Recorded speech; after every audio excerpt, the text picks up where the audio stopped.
Midtown Manhattan, 11:34 p.m. Thursday, March 19th, 1964. The rain cuts through the city like surgical blades, each drop precise, merciless, washing the neon signs of Broadway into bleeding streaks of color. Inside the private dining room of Sardi's restaurant, the air is thick with cigar smoke and the stench of predatory ambition. At the head of a mahogany table sits Alan Klein, a music manager who has built his empire by systematically draining the financial arteries of Negro artists, too trusting to read the contracts he slides across polished surfaces. Klein's laugh echoes off the wood, paneled walls, sharp, cruel, the sound a hyena makes over fresh carrion. He is explaining, in graphic detail, how he has just maneuvered Sam Cooke into a publishing agreement that will funnel 68% of the singer's royalties directly into Klein's offshore accounts. The four men surrounding him nod, with the enthusiasm of jackals. Klein loosens his silk tie, leans back in his leather chair, and delivers the words that will rewrite the rules of respect in this city. These colored boys got voices like angels, but brains like children. You wave some cash in front of them, point to the signature line, and suddenly you own their souls for the next 20 years. The laughter that follows is interrupted by silence, not comfortable silence, the kind that makes vertebrae straighten and eyes dart toward exits. Every conversation in the restaurant's main dining room continues, but in this private chamber, time stops. Ellsworth Raymond Johnson, known in Harlem as Bumpy, listed in FBI files as public enemy number 1, referred to in the streets as God's accountant, stands in the doorway. Water drips from the brim of his fedora in measured intervals. His charcoal suit is pressed sharp enough to perform surgery. He doesn't walk to Klein's table. He processes, each step calculated, methodical, the way a judge approaches a sentencing. Klein's bodyguards move to intercept. Bumpy doesn't acknowledge their existence. He raises one finger, not in threat, but in correction, and they freeze mid-motion. Because everyone in that room understands something Klein is about to learn. There are men you negotiate with, men you fear, and men whose very presence rewrites the laws of physics in a confined space. Bumpy reaches the table and places something on the white linen between the crystal glasses and gold-plated ashtrays. It is small, olive green, pineapple textured, a Mark II fragmentation grenade, standard military issue. The pin dangles from a thin chain attached to Bumpy's vest pocket. Klein's face transitions from arrogant red to corpse white in 2.3 seconds. Bumpy's voice is judicial, quiet, final. Sam Cooke is Harlem's son. You've been collecting taxes on territory that was never yours to govern. Klein's mouth opens, closes, opens again. No sound emerges. Bumpy's index finger traces a small circle on the grenade's surface, gentle, almost affectionate, the way a man might stroke a loyal dog. His eyes never leave Klein's face. You have 72 hours to dissolve every contract bearing Sam's signature, every publishing agreement, every licensing arrangement, every piece of paper suggesting you own one note of his voice. If I return to discuss this matter again, I won't bring documentation. Bumpy Johnson lifts the grenade, slips it back into his coat, and walks out of Sardi's into the surgical rain. He doesn't look back. Behind him, Alan Klein sits paralyzed, surrounded by men who suddenly remember urgent appointments elsewhere. Within 72 hours, Klein will discover that his 3 biggest clients have terminated their representation. Within 1 week, the Internal Revenue Service will receive an anonymous package containing comprehensive records of his offshore financial arrangements. Within 30 days, he will understand that in the ecosystem of American power, there are predators, and then there are apex predators who enforce the boundaries of respect. The story of how Alan Klein learned the true cost of disrespecting Harlem is a warning that history has tried to hide. If you enjoy these deep dives into the underworld, you can support the channel by buying me a coffee using the link in the description. Your support keeps these investigations alive. Now, let's go back to January 1964, 11 weeks before that grenade redefined the music industry. January 1964. The American music business operates on a plantation model, circling Sam Cooke's name like vultures orbiting a living sun. But Cooke is not livestock. He is infrastructure, a self-financed system, quietly rewriting the economics of black sound in a country built on stealing it. While other Negro entertainers celebrate signing record deals that promise exposure and advancement, Cooke studies contract law at 3 a.m, dissecting publishing agreements with surgical precision. He has crossed from gospel to pop without abandoning the spiritual foundation that gives his music gravitational weight. More dangerous still, he has done it while building genuine wealth that exists in bank accounts and property deeds, not just newspaper headlines and backstage champagne. His revolution operates on multiple fronts simultaneously. Sarah Records is not a vanity project, but a fully operational label that Cooke controls completely, from artist selection to distribution negotiations. He owns his masters, the original recordings that generate revenue every time a radio station plays his music, every time a jukebox in Alabama spins his tracks. Most performers in 1964 don't understand that signing a record deal means surrendering ownership of their own voices. Cooke understands it with clinical clarity. In an era where most artists cannot spell royalties, he calculates them, predicts them, and positions himself to collect them. This combination, artistic integrity plus financial literacy, attracts attention. Specifically, the attention of Allen Klein. Klein moves through the industry like a virus in the bloodstream of the entertainment world. His methodology is brutal in its simplicity. Identify successful black artists, dazzle them with promises of mainstream expansion and financial restructuring, then bury them under mountains of legal obfuscation designed to transfer ownership. He views talented Negroes not as clients, but as harvest waiting to be reaped. His contracts appear generous on surface examination, higher advances, expanded promotion, guaranteed distribution. But buried in the legal architecture are ownership transfers that give Klein control of publishing rights, master recordings, and future creative output. His representatives approach Cooke in late December 1963, using intermediaries with legitimate reputations in the Negro entertainment community. They offer to professionalize his business operations, maximize his crossover potential, transform him from a prominent black artist into a mainstream phenomenon. The presentation is sophisticated, the financial projections impressive, the promises intoxicating. Sam reads every page, every clause, every subsection. He consults attorneys who specialize in entertainment law, and he refuses, not with anger or accusation, but with the quiet confidence of a man who understands exactly what he is being offered and exactly what it would cost. Klein interprets refusal as challenge to his dominance. The escalation begins immediately. Industry rumors circulate, whispers that Cooke is financially unstable, difficult to manage, surrounded by amateurs. Radio stations that played his music in heavy rotation suddenly reduce airtime. Concert venues cancel confirmed bookings, citing scheduling conflicts that materialize without explanation. Record distributors delay shipments, creating artificial scarcity that suggests declining popularity. The pressure campaign is systematic, coordinated, designed to force Cooke back to the negotiating table from a position of desperation rather than strength. Klein has used these exact tactics against 6 other artists in the previous 18 months. Each had eventually capitulated, but Sam Cooke is documenting, recording names, tracking patterns, building evidence. Klein makes his fatal miscalculation on a Tuesday night at the Apollo Theater.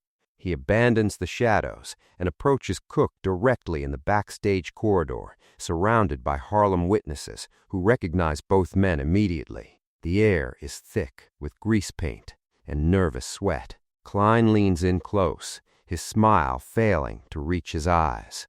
Artists who don't accept good business partnerships sometimes find the industry becomes very unfriendly very quickly. The threat lands like a verdict in the sanctuary of Harlem, and Harlem would answer. Harlem operates on an information network that predates telephone wires and will outlast digital surveillance. News travels through barbershops where scissors pause mid-cut to process intelligence. Beauty salons where women under dryers exchange facts more valuable than stock tips. Numbers runners who carry more than betting slips. Bartenders who document conversations in mental ledgers more accurate than court transcripts. This system moves information faster than Western Union, more reliably than newspapers, with surgical precision. Wednesday morning, Klein's Apollo Theater threat is already circulating through the community's arterial system. Sam Cooke is not simply a performer who happens to reside in Harlem. He is woven into the economic fabric with deliberate intention. He invests in black-owned businesses, dry cleaners, restaurants, record shops. He employs local residents in his touring operation, paying wages that support families rather than exploiting desperation. His financial contributions to civil rights organizations arrive in checks, not publicity announcements. When protesters need bail money, Cooke's accountant processes transfers without requiring his name on donor lists. This integration means Klein's threat against Sam Cooke registers as an assault on Harlem itself. The intelligence reaches Ellsworth Raymond Johnson through 3 separate channels within 8 hours. His wife Mame absorbs details at Madam C.J. Walker's beauty salon, where stylists operate as the neighborhood's most efficient intelligence agency. Bumpy's lieutenant receives a report from Cooke's personal driver, who witnessed the Apollo confrontation and recognized the smell of predation. By afternoon, Bumpy's attorney contacts him with specifics from a terrified contract lawyer who had reviewed Klein's paperwork and recognized the predatory architecture immediately. 3 independent sources, identical information, confirmation of threat. Bumpy Johnson does not operate on emotion or hearsay. Rage is gasoline, volatile, wasteful, uncontrolled. He prefers surgical precision. Within hours, he dispatches trusted associates to gather concrete evidence. Financial records documenting Klein's business history, copies of standard contracts obtained through attorneys who owe favors accumulated over decades. Testimonies from other artists Klein had systematically destroyed, men who watched their life's work transferred into Klein's accounts through legal mechanisms they couldn't comprehend until bankruptcy made comprehension irrelevant. The pattern emerges with clinical clarity by Thursday evening. Klein had financially ruined 6 black artists in the previous 24 months using identical legal tactics. Each case followed the same progression. Initial approach promising expansion, contract signing during manufactured vulnerability, gradual ownership transfer disguised as business restructuring, final realization that they owned nothing of their own creative output. Klein is not managing careers, he is harvesting them. Bumpy spreads documentation across his dining room table like an autopsy report. This transcends Sam Cooke's individual situation. Klein's actions represent systematic invasion of Harlem's economic sovereignty, a declaration that white predators can operate in black territory without consequence, that talent can be harvested like cotton, that the only difference between 1864 and 1964 is the paperwork used to formalize ownership. The decision matrix is simple. Klein requires education, not death. Corpses don't spread warnings. Something that communicates consequences in a language Klein will understand viscerally, immediately, permanently. Friday, 11:23 p.m. Bumpy Johnson lifts the telephone receiver and dials a number memorized but never written down. The man who answers spent 2 tours in Korea handling ordnance disposal. I need something that communicates without requiring immediate detonation. Ellsworth Johnson's philosophy of enforcement operates on principles most criminals never comprehend. Violence is never random entertainment, never emotional release, always calculated communication designed to echo far beyond the immediate target. Each action is a sentence in a larger paragraph that Harlem reads and remembers for decades. Italian families used brutality to create fear, bodies in car trunks. public executions designed to terrorize entire neighborhoods into submission.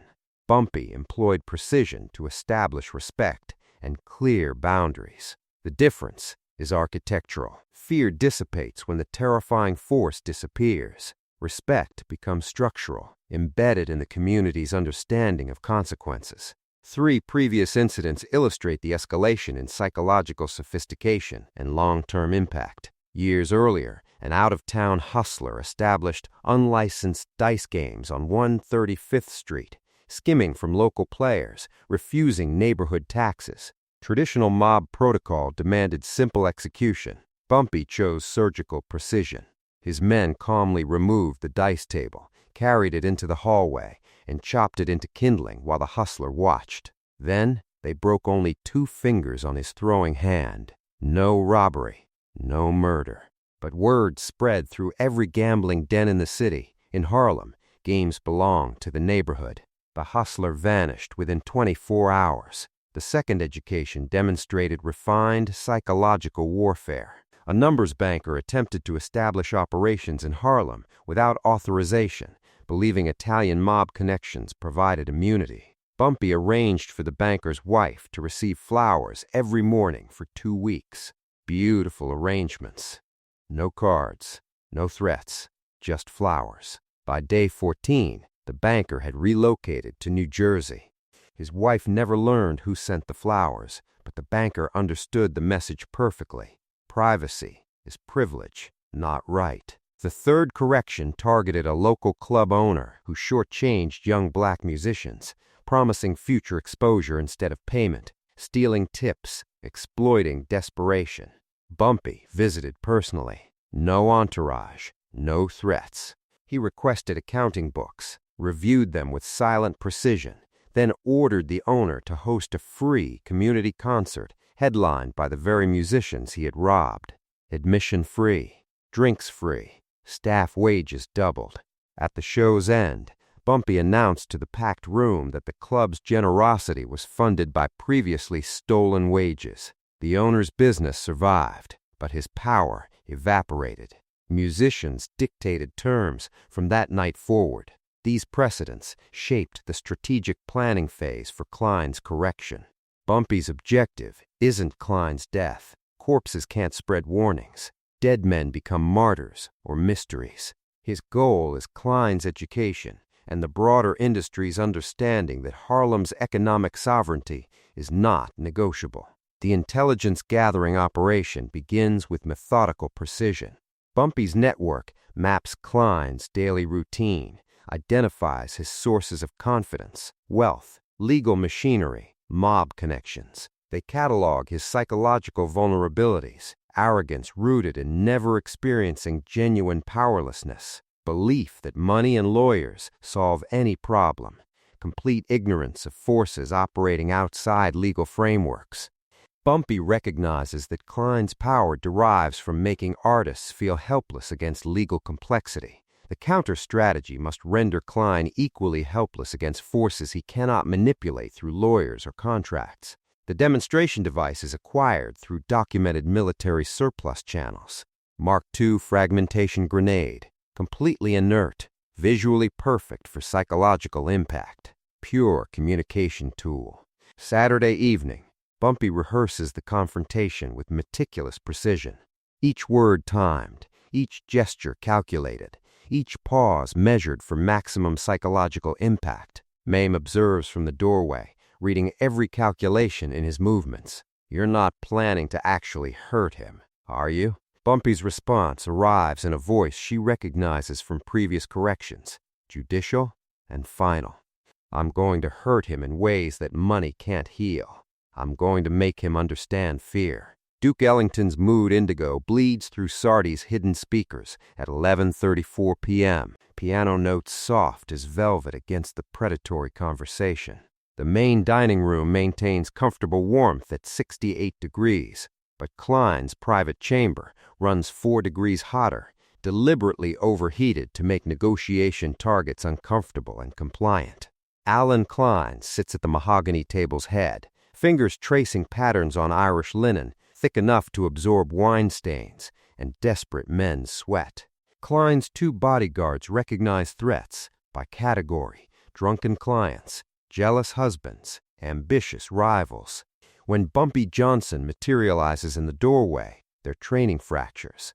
This is not a business rival or street criminal. This is a man who operates by rules they don't understand, carrying himself with the terrifying stillness of a predator who has already decided the outcome. When Bumpy raises one finger in correction, both men freeze mid-motion because survival instincts override employment obligations. Bumpy approaches with courtroom pacing, each step silent on carpet. He doesn't acknowledge the bodyguards, rendering them invisible through sheer presence. Conversations in the main dining room continue, but in this chamber, Ellington's piano grows sharper, like a witness being sworn in. From his coat pocket, Bumpy withdraws the object with deliberate precision.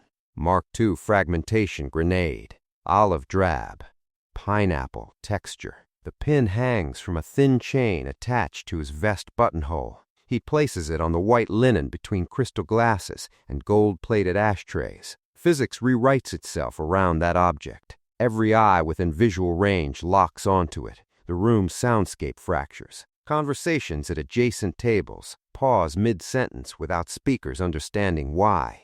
Some primal recognition that air pressure has changed, that something has entered requiring immediate silence. The grenade settles with a sound barely audible, yet echoing like a judge's gavel. Bumpy's voice carries judicial authority, calm and final. Sam Cooke is Harlem's son. You've been collecting taxes on territory that was never yours to govern. You have 72 hours to dissolve every contract bearing Sam's signature, every publishing agreement, every licensing arrangement, every piece of paper suggesting you own one note of his voice. If I return to discuss this matter again, I won't bring documentation. His body language conveys complete indifference to legal or physical consequences. No tension in shoulders, no glance toward exits. Just absolute certainty that instructions will be followed because alternatives are unthinkable. Klein's internal calculation process runs through familiar frameworks. Lawyers handle lawsuits. Mob connections handle physical intimidation. Money handles everything else. But this scenario exists outside those architectures. There is no legal maneuver to counter a grenade on a dinner table. Bumpy turns and walks away without looking back. Klein's associates abandon him within 90 seconds. Urgent appointments suddenly remembered. Wives must be called. Exits made with hasty apologies and averted eyes. The restaurant manager approaches nervously, sensing tension but seeing only a wealthy patron alone. Is everything satisfactory, Mr. Klein? Klein cannot answer. He remains seated 19 minutes, eyes fixed on the empty space where the grenade rested, burned into his retina. Decision paralysis grips him with surgical precision. Calling police requires admitting public humiliation by a black man in 1964 Manhattan. Contacting lawyers means explaining why a grenade was necessary for contract disputes. Reaching out to mob associates risks appearing weak. At 2:17 a.m., from his locked apartment, Klein calls his attorney, voice stripped of usual arrogance. I need complete background information on Ellsworth Johnson. Everything. Criminal history, business associations, family connections, psychological profile, and I need it before sunrise. The countdown begins at 2:17 a.m., the moment Klein's trembling fingers release the telephone receiver. Hour 6 finds Klein surrounded by documentation that reads like an autopsy of his own future. Police files obtained through illicit channels reveal Ellsworth Johnson's arrest record spanning 3 decades. Assault charges that mysteriously evaporated. Extortion allegations where witnesses developed sudden amnesia. Murder investigations that concluded with surgical precision despite bodies. Discovered with mathematical regularity. The pattern reveals not a criminal evading justice, but a man operating with such calculated methodology that prosecutors cannot construct cases surviving courtroom scrutiny. Hour 12 brings newspaper archives that rewrite Klein's understanding completely. Bumpy Johnson, photographed at charity functions. quoted in articles about Harlem business development, referenced in civil rights organization donor lists. This is not street muscle. This is infrastructure. One yellowed clipping describes a prison riot where Johnson negotiated peace between inmates and guards with nothing but conversation and precise promises. Not a mobster. A regulator. The Whisper Network activates by hour 18. Klein contacts music industry figures who deliver testimonies like confessions. A promoter who attempted to book Harlem venues without authorization found every artist on his roster suddenly unavailable. Contracts voided through clauses he didn't know existed. A record distributor who shortchanged a Harlem record shop discovered his warehouse inventory mysteriously rerouted to competitors. Every individual who had disrespected Bumpy or violated Harlem's boundaries didn't simply lose. They lost comprehensively, in ways that destroyed both reputation and financial foundation simultaneously. While Klein investigates, Bumpy's network implements secondary strategy with parallel precision. Anonymous documentation lands on an ears analyst's desk, detailed ledgers exposing Klein's offshore accounts, unreported income streams, tax evasion patterns spanning 7 years. Simultaneously, Klein's current clients receive sealed envelopes containing polite concerns about their representation, complete with financial discrepancies they had never noticed. Bobby Vinton's accountant requests full audit. The animal's management demands contract review. Herman's Hermit's legal team schedules emergency meetings. The architecture of Klein's empire fractures from multiple directions. Hour 24 delivers Klein's most devastating discovery. He reaches out to Italian family associates, men who own strip clubs in Queens and construction companies in Brooklyn, expecting muscular support from organized crime connections that had previously provided protection. The response arrives with brutal uniformity. That's Harlem business. We don't interfere with Harlem business. You shouldn't have either. Every line goes dead before negotiation becomes possible. Klein understands his isolation is absolute. Psychological deterioration begins with systematic precision. Klein, a man who built his career manufacturing powerlessness in others, now tastes the poison himself. Appetite disappears. Food turns metallic. Coffee becomes ash. Sleep transforms into theoretical concept. Every time his eyes close, that olive drab grenade materializes on white linen, pin dangling from the thin chain. He understands now what his victims experienced, the helplessness of watching your world dismantle while possessing no tools to stop the process. Hour 48 brings paranoia. Is his phone tapped? Is his driver compromised? Is the waiter at his favorite deli part of the network? Klein cancels meetings, refuses calls, barricades himself inside his office with blinds drawn against daylight that feels like interrogation. Hour 68 forces desperate action.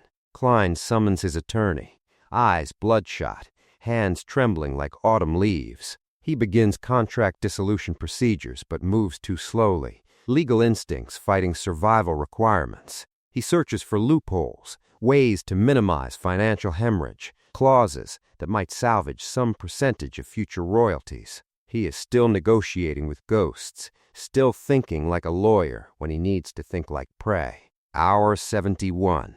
Klein's private line rings at 4:47 a.m. He answers expecting his attorney. Silence greets him.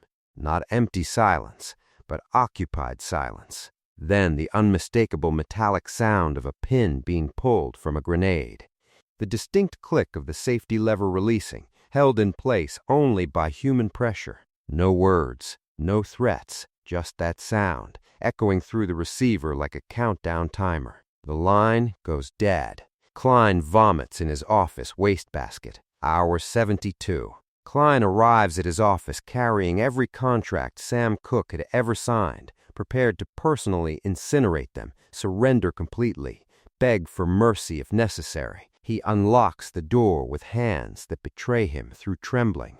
Bumpy Johnson sits behind Klein's desk, feet elevated on the polished mahogany. calmly reading Klein's confidential client files with the focused attention of an accountant reviewing quarterly reports that already belong to him. The office door closes behind Klein with the soft finality of a vault ceiling. The contracts in his trembling arms feel heavier than lead, their legal weight nothing compared to the gravitational pull of the man seated behind his own mahogany desk.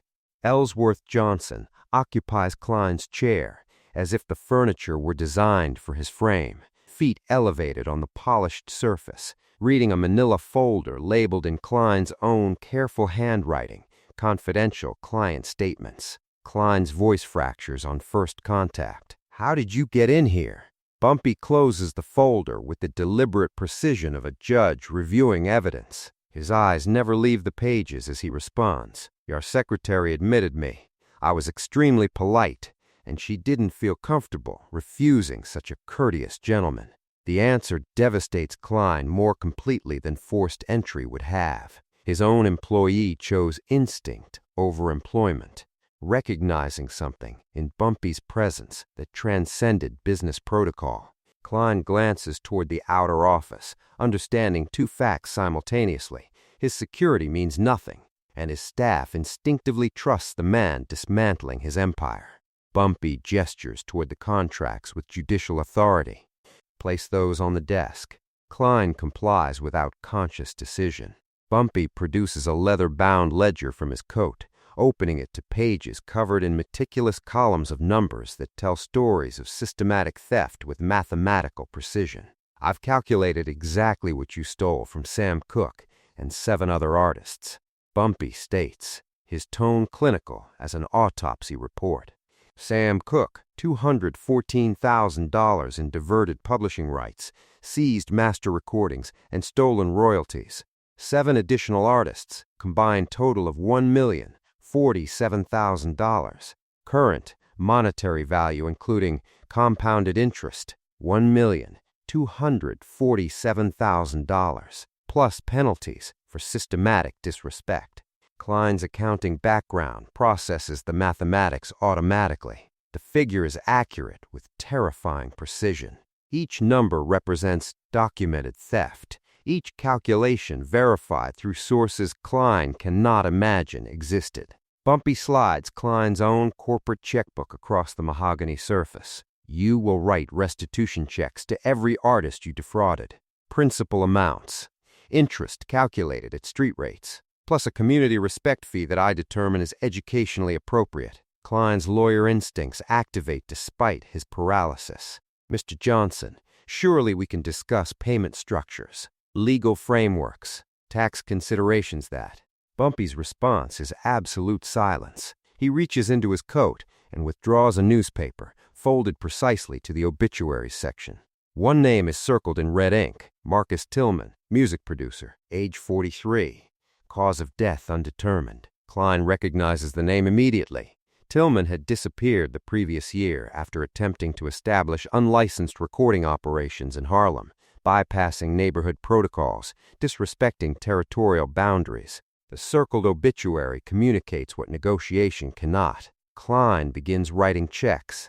The systematic dismantling consumes exactly 7 hours. Bumpy relocates to the corner chair, maintaining silent observation, while Klein transforms into an instrument of his own destruction. The phone calls follow identical structure, each conversation a formal execution of Klein's predatory empire. Call 1, Bobby Womack. Confusion transforming into gratitude as Klein explains the return of stolen publishing rights and delivers a check for $63,000. Call 2, Lou Rawls, demanding explanations. Klein cannot provide beyond mechanical admission of theft and arrangement of immediate restitution. Call 3, Jackie Wilson's attorney, accepting payment with suspicious silence, recognizing forces beyond legal frameworks operating in this transaction. By hour 4, Klein's corporate accounts hemorrhage funds at rates that would trigger fraud alerts if the transactions weren't meticulously documented and legally executed. Bumpy reviews each check before Klein seals the envelopes, ensuring amounts match his ledger's calculations with surgical precision. Klein's voice deteriorates with each apology, arrogance replaced by mechanical compliance, his throat raw from repeating admissions of systematic theft. Hour 6 brings the revelation of secondary leverage. Bumpy places a thick manila envelope on the desk with casual precision. Inside are copies of comprehensive tax evasion documentation, offshore account ledgers, shell corporation structures, falsified returns spanning 7 years. This documentation was never actually submitted to the Internal Revenue Service, Bumpy explains with the calm of a man discussing weather patterns. It serves as insurance, a reminder that your entire financial empire can collapse with one anonymous phone call. Klein understands immediately. The threat isn't past action but permanent potential. He will operate under perpetual surveillance, one mistake from total destruction, one boundary violation from systematic annihilation. At hour 7, Bumpy delivers the final terms with judicial finality. You will never represent another black artist. You will never conduct business in any establishment north of 110th Street. You will personally fund a scholarship program for young musicians from Harlem. $25,000 annually, indefinitely. The board managing these funds will be appointed by representatives I select. Klein nods with the defeated compliance of a man who is lost comprehensively and understands resistance exists only as theoretical concept. As Bumpy stands to leave, adjusting his cufflinks with the same precision he applied to Klein's financial destruction, Klein asks the question that has consumed his thoughts for 72 hours. The grenade, was it actually functional? Bumpy pauses at the doorway, turning slowly. His expression reveals nothing, but when he speaks, his voice carries the weight of absolute truth delivered with surgical precision. You believed it was functional. That belief made you rewrite contracts, transfer wealth, dismantle your empire, and fund scholarships for the next 20 years. Whether the grenade contained explosives is irrelevant. Your fear was real. Your compliance was real. The consequences were real. That's the only truth that matters in any negotiation. He walks out, leaving Klein alone with the understanding that true power isn't about weapons or violence. It's about making men believe consequences are inevitable, then watching them destroy themselves trying to avoid what may never have existed at all. The grenade was never the weapon. Klein's imagination was the weapon. Bumpy had simply pulled the pin. Sam Cooke received a registered letter on March 23, 1964, delivered by courier to his Harlem residence. Inside, Klein's corporate letterhead framed a formal dissolution of all contractual obligations, accompanied by a public statement expressing regret for misunderstanding the scope of our business relationship. No explanation, no negotiation, just immediate, complete capitulation. Sam never learned the complete details of Bumpy's intervention, the olive-drab grenade on white linen, the 72-hour countdown, the systematic dismantling of a predatory empire. He understood only that Klein had withdrawn with the urgency of a man fleeing consequences more terrifying than litigation. The industry reaction materialized with surgical precision. Within 21 days, 6 other predatory managers quietly exited the business of representing black artists. Press releases cited changing market conditions and strategic portfolio restructuring. None mentioned grenades or ultimatums delivered in private dining rooms. But every music attorney in Manhattan understood the translation. Harlem had established boundaries, and crossing them carried costs that insurance policies couldn't cover. Bumpy's intervention became whispered legend throughout the music world. Artists who had never met him invoked his name during contract negotiations as protective talisman. Young performers from Chicago and Detroit would inform predatory managers, "I got people in Harlem who review my contracts," the vague threat carrying weight precisely because specifics remained unspoken. Bumpy Johnson transformed from man into infrastructure, invisible but essential, like electrical wiring that powers entire buildings without requiring acknowledgement. The phrase, "You sure you want to risk Bumpy hearing about this?" became a magical incantation that froze fountain pens mid-signature and improved royalty percentages without a single threat being spoken. Klein survived through calculated evolution.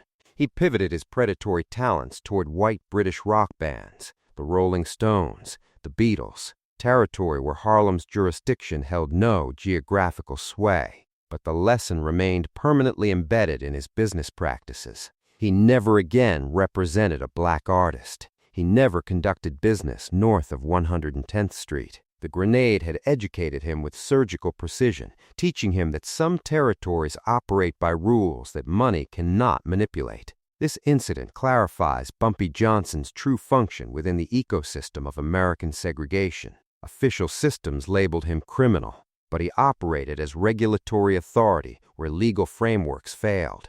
Courts didn't protect black intellectual property. They facilitated its systematic theft. Police ignored violence against Harlem residents. Bumpy filled these voids with his own brutal but effective enforcement mechanisms. He was the Supreme Court of the street, adjudicating cases that would never reach official dockets. December 11th, 1964. Sam Cooke dies in a Los Angeles motel under circumstances that remain disputed across 6 decades. Speculation circulates about whether Klein's former associates were involved, whether contracts dissolved but grudges remained, whether Sam's independence had made him target for forces beyond single predatory managers. Whether Bumpy investigated remains locked in the silence of history. In a world beyond courtrooms, justice often resembles accidents and unexplained disappearances. The unanswered questions multiply across decades. Did the grenade contain live explosives? Would Bumpy have actually detonated it in Sardi's dining room? The question misses essential truth. Bumpy understood that fear inflicts wounds deeper than explosives, that imagination is more devastating than any physical weapon, making Klein believe in his own destruction so completely that he dismantled his empire to prevent it. That was the genius. December 18th, 1964. Sam Cooke's funeral. Thousands attend.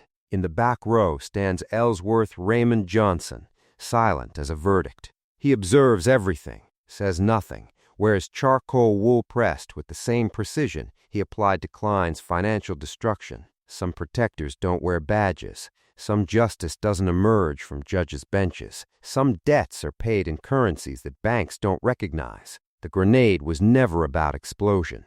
It was about making one man understand that in Harlem, respect wasn't negotiable, and some boundaries are enforced by men who measure consequences in ways that money can't calculate.